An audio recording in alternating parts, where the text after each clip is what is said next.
Hey guys, welcome to gossip and glam.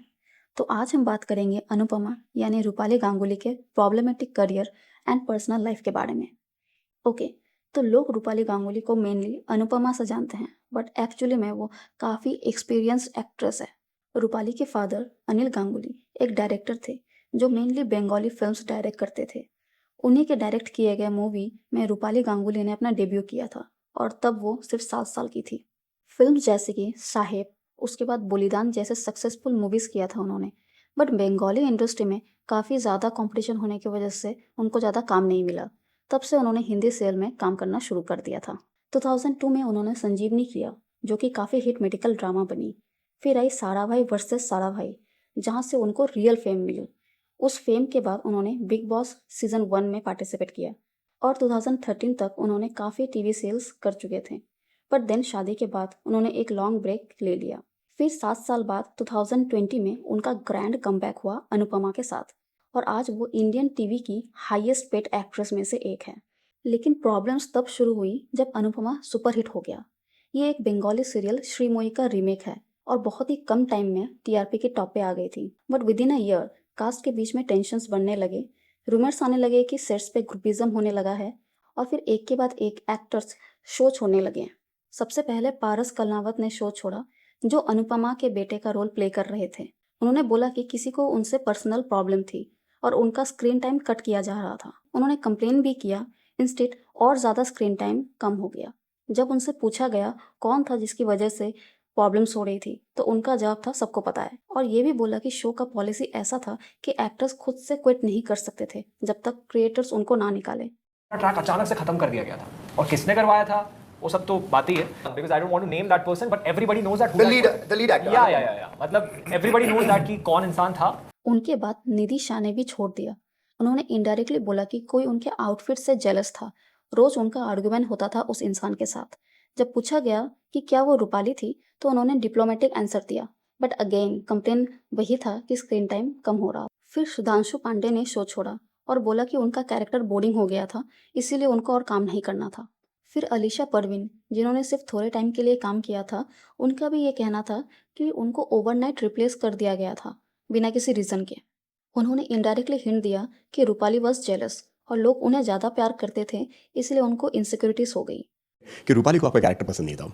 Yes, मैंने काफ़ी सारे जो मैंने कमेंट्स पढ़े, कमेंट्स में थे कि उनको इनसिक्योरिटी थी या फिर लोग मुझे ज़्यादा प्यार कर रहे थे, उनको इस बात की इनसिक्योरिटी थी। एक एक्टर हो के एक एक्टर को ये बात बोलना कि मुझे इसका कैरेक्टर नहीं पसंद आ रहा है, तो I think this is wrong. Even Madalsa Sharma, जिन्होंने 4 साल शो में काम किया, उनसे जब पूछा गया कि आप कास्ट को एक वर्ड में डिस्क्राइब कीजिए, तो सबके लिए उन्होंने अच्छी बातें बोली, लेकिन जब रूपाली के लिए बोला तब उन्होंने टू फेस्ड करके आंसर दिया।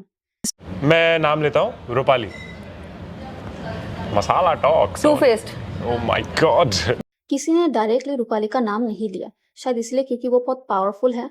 डायरेक्टर रोमेश कार्ला उनके क्लोज फ्रेंड है और शायद इसी वजह से उनको हर सिचुएशन में प्रेफरेंस मिलता आ रहा है।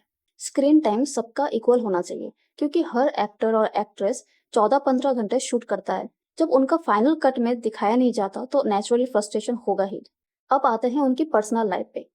रूपाली ने 2013 में अश्विन के वर्मा से शादी की, जो कि एक बिजनेसमैन है, बट अश्विन का ये थर्ड मैरिज था।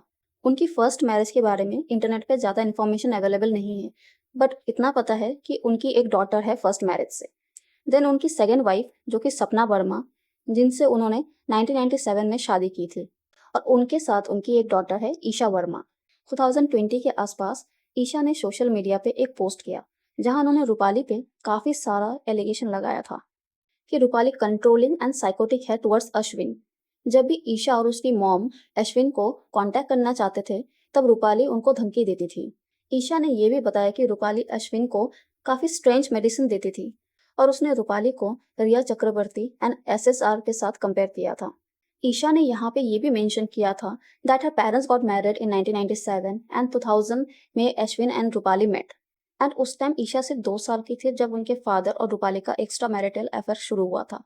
2008 में जाके अश्विन का और उसके सेकेंड वाइफ का डाइवोर्स हुआ था and the whole time he was with Rupali. और यहाँ ईशा ने अपने स्ट्रगल भी बताया कि उनकी मॉम को 2 जॉब करनी पड़ती थी उसकी अपब्रिंगिंग के लिए, जिससे कि उन दोनों को मेंटल स्ट्रेस से भी गुजरना पड़ता था। आज भी ईशा का सोशल मीडिया देखोगे तो वो काफ़ी डिस्टर्बिंग लगता है। वो पुरानी फ़ोटो शेयर करती हैं जिससे क्लियरली दिखता है that she is still going through something. और फिर ईशा का सबसे शॉकिंग एलिगेशन था कि जब उनके फादर का रूपाली के साथ अफेयर था तो रूपाली उनके घर जाया करती थी एंड उनके पेरेंट्स के बेडरूम में रहती थी एंड रूपाली ने उसके मॉम का ज्वेलरी भी स्टील किया था। फिर अश्विन ने बाद में ट्विटर पे रूपाली को डिफेंड किया था, लेकिन रूपाली ने ईशा पे 50 करोड़ का डिफेमेशन सूट फाइल कर दिया था। और फिर आई रणबीर अलाहाबादिया का पॉडकास्ट, जहां रूपाली ने अपने लव स्टोरी को ओपनली डिस्कस की और कहीं ना कहीं अपने एक्स्ट्रा मैरिटल अफेयर को जस्टिफाई भी किया। उन्होंने बोला, मैंने 12 साल वेट किया उनके लिए, मुझे सिर्फ उन्हीं से शादी करनी थी। आपने प्रपोज किया? हाँ, मैंने बोले शादी कर लेते हैं। मतलब कर ही लेते हैं। आपने बहुत टाइम तक डेट किया उन्हें? हाँ, काफी time. I had to wait for him. मतलब जो कहते हैं ना, सब्र करके अच्छी चीजें मिलती हैं जिंदगी में। तो मैंने 12 साल इंतजार किया इस इंसान का और मुझे इन्हीं से शादी करनी थी। और ये क्लियरली दिखाता है कि वो जानती थी कि अश्विन मैरिड है और उनकी छोटी बेटियां हैं, फिर भी वो उनसे रिलेशनशिप जो है वो कंटिन्यू करती रही, जो कि काफ़ी डिस्टर्बिंग साउंड कर रहा है। रूपाली ने कहा कि वो अश्विन से सबसे पहले एक एयर शूट के दौरान मिली थी, जहाँ पे मिलते ही अश्विन उनके साथ फ्लर्ट करने लग गया, जबकि वो ऑलरेडी एक मैरिड पर्सन थे। तो ये साफ दिखाता है कि गलती दोनों तरफ से है, सिर्फ रूपाली को ब्लेम करने से कुछ नहीं होगा। तो अब आप बताओ कि आपको क्या लगता है कि रूपाली गांगुली रियल लाइफ में एक्चुअली में मैनिपुलेटिव है या टू फेस्ड है? कमेंट में ज़रूर बताना। और अगर आपको ये वीडियो पसंद आई तो लाइक करो, सब्सक्राइब करो और मिलते हैं नेक्स्ट वीडियो में। बाय।